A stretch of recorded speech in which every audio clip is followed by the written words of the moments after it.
unfortunately, young marketers have stars in their eyes when they come into the profession thinking, अब ad बनाएंगे, strategic बातें करेंगे. But marketing is a lot about understanding the product, understanding what sells. So Perfetti playbook for advertising has been. How is it that your company still manages to tie nostalgia to affordability, to aspirations, to democratization?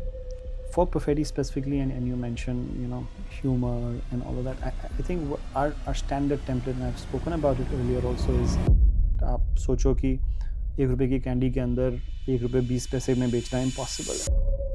We're very mindful of the fact that our consumers are young adults, children, and that responsibility weighs heavily on us. So we're very, very careful of what we do. One of the myths about people think that's the only thing which people like me do is, think how we can cheat the consumer and give less and less, and that's really not true.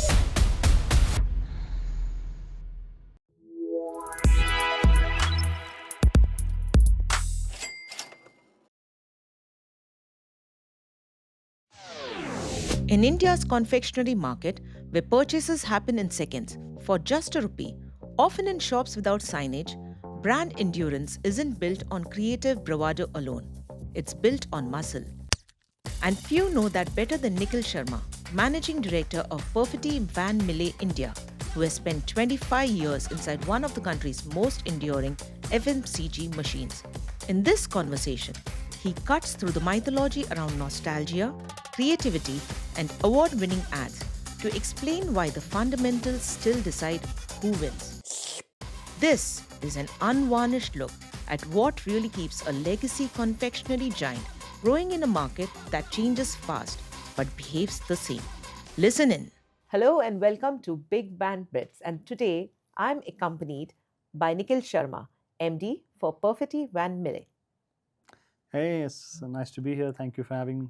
Thank you so much for taking the time to speak to Campaign Nikhil. Really my pleasure. And I must say, you're one of the few CEOs that I have known, or rather the MDs that I have known, who have been with an organization for such a long period of time. Yes. 25 years and Yeah. counting, am I right?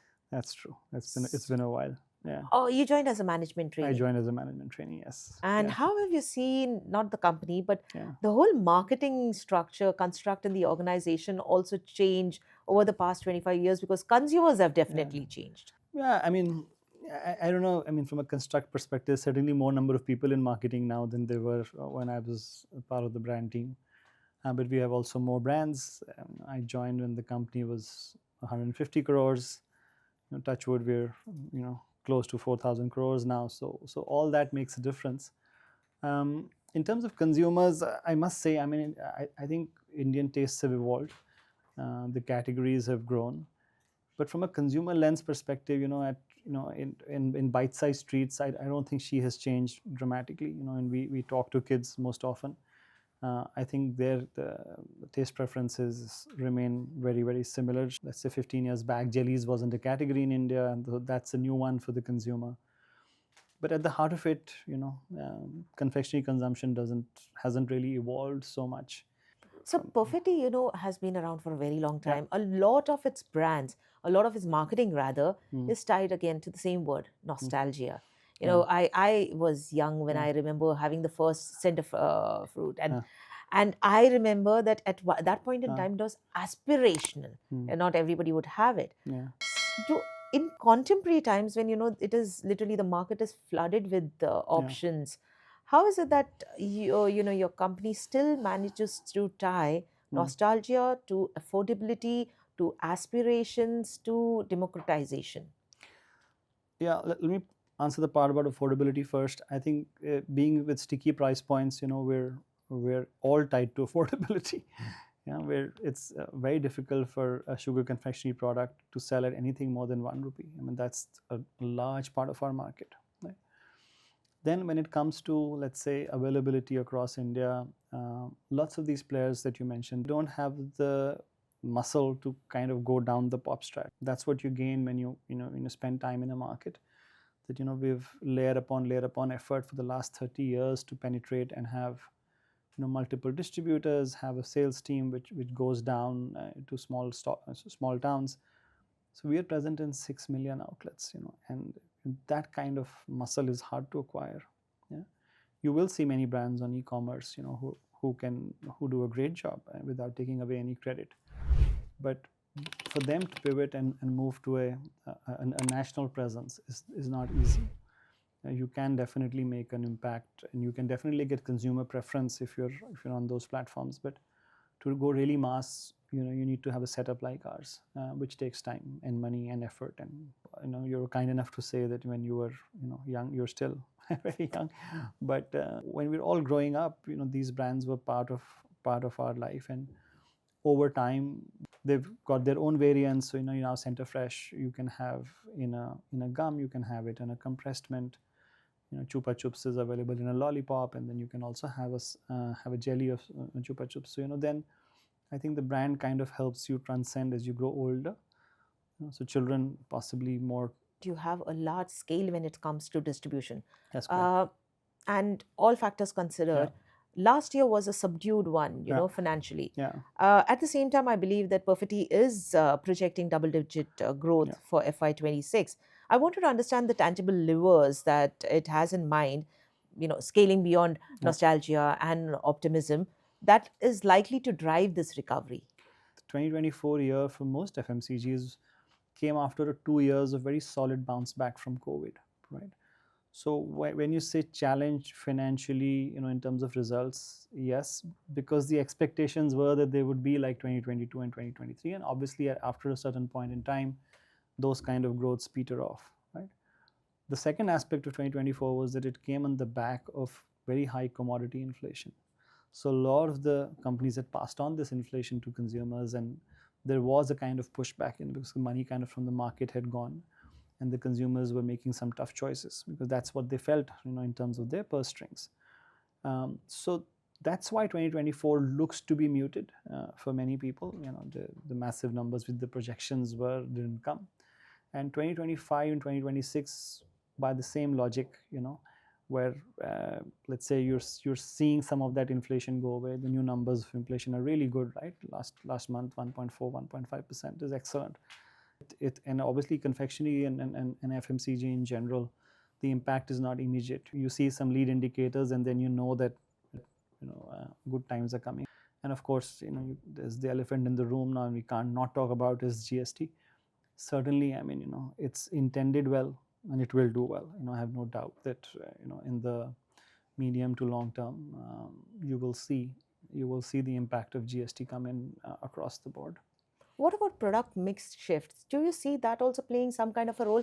Like you just mentioned about the fact that Chupa Chups, earlier they were available in a different format. Now you have them as lollipops. So you're taking the same product that is there and making it accessible in a lot more options. So do you think these kind of mixes can play a role in the double digit that you're looking for, and also the rural market? Answer to the first part. For us, not so much the product mix, but let's say the price point mix. Let's say it sharpens the question a little bit. As I said, we're a 1 rupee category largely. So when we want to set our growth targets, we want to upgrade the consumer to higher price points. Yeah, we've come to a 30%, which if you told me 5 years back, I would have said you were kidding. But we've made remarkable progress with our lollipops and bags and so on and so forth. So that shift will continue to be relevant for us. And if you were to look at the North Star for PVM, then it would be that a 1 rupee product is present in 6 million outlets. We would like a 5 rupee product to be present in 2 million outlets, for example. It's not there yet, right? And it's different for Mondelez, for example. They will have, because their entry price points are 5 and 10, they don't do too much at 1 and 2.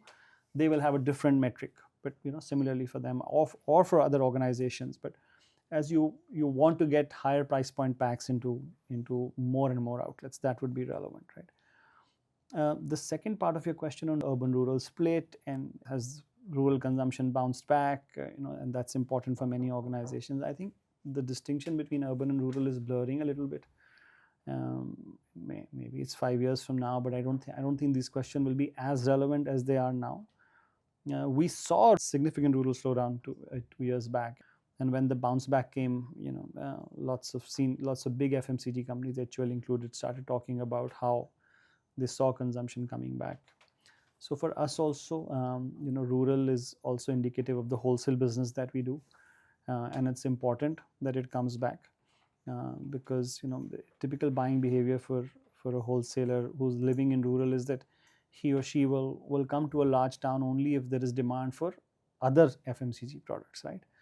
तो वो एक सिर्फ candy का jar लेने के लिए पिलखवा से हापुड़ नहीं जाता, for example, so it's just, I know, without meaning any offense to the residents of Pilakhwa, it's a small town, right? They will go when there is demand for soap and shampoo, and when the category picks up, everything picks up. So that we see happening already, and that's a very positive sign, I think, for the FMCG industry. So it's like the rising tide, right? That is uplifting every category. It uplifts every, and we're kind of carried with the tide, and it was very, very beneficial when we see signs like that. So if I were to look at the other flip side of the rising tide, it is also the rising input costs. Yeah. Now that is something that has affected almost every sector, right? And added to that, the changing consumer behavior. That has seen many of the brands having to pivot or rethink the entire strategy when it comes to marketing, when it comes to packaging as well. And especially, when you have very sticky price points like the one that Perfetti has. So how is it that you're navigating the whole thing? How is it that you ensure that the product stickiness is the pricing stickiness is there, your profitability is there, the brand value is there, all of these tenets are met, without losing it? One of the myths about managing costs, and people think that's the only thing which marketers and people like me do, is think how we can cheat the consumer and give less and less, and that's really not true. Our first instinct is to protect the consumer, because we know that acquiring consumers is tough. So we really look for economies. We try and see how we can optimize the production P&L first of all, right? How we can make a product cheaper, how we can make it faster, and cheaper doesn't mean cheaper ingredients. Cheaper just means efficiencies on the line. Right? So that is the first thing that we try and do when we get hit with commodity inflation, sugar, glucose, all of that, right? And then we look to take prices up, and to huge detriment to volume, right? आप सोचो कि ₹1 की candy के अंदर ₹1.20 में बेचना impossible है. So when you make the price point double, obviously volumes don't, they drop dramatically. Yeah. The next obvious question is 50% volume भी, अगर 50% भी drop हो जाएगा, फिर भी उतना ही पैसा मिलेगा, but वो भी नहीं होता. So it's very difficult to manage that, and then as a result of which you try and diversify. You don't try and sell that product, you try and sell the ₹5 product and the ₹10 product. So all of that happens. Yeah? And that's why, like I said, GST is going to be a big shot in the arm for the industry. Yeah, the benefit may not be seen today, tomorrow, as is the expectation of newspaper articles and all that we read and all the questions we are asked now. Consumer को benefit हो गया. ऐसा नहीं है कि आपने button दबाया और consumer को benefit हो गया. But a policy decision like this has far-reaching implications for the industry. Yeah, because now it means that we can innovate, without worrying about inflation. We can do stuff for the consumer which we had earlier thought was not possible. Yeah, and all of that will have a, let's say, trickle down impact, on the economy and on our business, and the ultimate goal of our Prime Minister and the Finance Minister of driving in-home consumption. And while you wait for this in-home consumption also, and I'm sure, like you said, that it's marketing is definitely going to play a very pivotal role over there. And talking about marketing brings to mind some of the standout campaigns that has to be Happy Dents, the smiling campaigns, right? Now, they have become kind of a cultural landmark, and also the stuff for meme factories, which is, again, very interesting. Yet, most confectionery advertising in contemporary time today lean heavily either on nostalgia or on humor. So, according to you, does a legacy player like Perfetti really need to balance creative risk-taking, with whatever has happened in the past? Or do you think that, it can shape culture by pushing the envelope, especially in a generation which loves irreverence? I've never really thought of it in such deep terms. The first my first instinct when you say marketing is going to be even more relevant is true, but not marketing is not just communication, right? Marketing is a lot more, and unfortunately, young marketers have stars in their eyes when they come into the profession, thinking, अब ad बनाएंगे, strategic बातें करेंगे. But marketing is a lot about understanding the product, understanding what sells, understanding the whole piece to deliver a winning proposition to the consumer. I find marketers undervalue the other aspect, and focus on this one side. And now the value of that aspects are going to be far more visible in the new world, right? Where you will now need to innovate more, because with lower entry barriers, with lower GST, lots of players will come in. It will change the face of many FMCG landscapes will look different. For Perfetti specifically, and you mentioned, humor and all of that, I think our standard template, and I've spoken about it earlier also, is tell an interesting story. Yeah, and I think Rohit spoke about it in the MMA forum this morning. It's a little self-serving, but to me that is relevant, right? We are talking about shrinking spans of attention spans of the consumer, but at the same time we also see that a lot of long format content, including podcasts like this, are being consumed, right? So there must be a reason why people also listen to stuff like this. So Perfetti playbook for advertising has been, I think, unchanged for many years, ever since I came into marketing, and very, very good marketers before me who headed the business. And it was to say that, we're in an impulse category where we need to make an impression. We also are a multi-brand company where we don't have the media monies to really drive frequency. So let's make communication which is funny. Hope that relatively less exposure drives top of mind. And I don't think we think in terms of going nostalgia and all of that. Those are not words which are used in our meetings. We are only about saying how can we tell the consumer in a nice, funny, memorable manner that there is a new product in the market, or this is an Alpenliebe communication which is 4 to 44, for example. Mm-hmm. But storytelling by itself has also become so diverse, right? Yeah. Because it's also got to do with the multiple channels that you have. Yeah. The topography of marketing has changed, where earlier probably it would be print, it would be OH, it would be radio, it would be TV. Now you have to account for retail media, you have to account for social or digital separately, you have to account for linear, you have to account for CTV. In all of this, the very thread of storytelling also has to change, right? So how do you do that when you're sitting in the boardroom and you're talking to your team of marketers? What is it that you expect from them when it comes to storytelling? Yeah, we do a lot of TV still. Yeah, we don't do too much retail. Modern trade is a very small part of our business. Some of those channels are less relevant for us, maybe for other organizations. When we are talking brands, we are basically talking about a core TV idea to begin with. That's how it begins. And where those ideas are rooted in a brand strength, in a particular attribute for the brand. Happy and Smile Please, for example, is one such. We try and see whether the brand can transcend what it's been doing and go into a new area, or whether we want to continue on the same vein. We don't deviate too much from either core brand value or brand asset, which is Sparkling Smile, let's say, in the case of Happydent. Now, Happydent Palace commercial, as you rightly mentioned, is 20 years old, right? And since then, we have pivoted to this social message on Happydent. Again, not many brands could do it. This brand had the heft.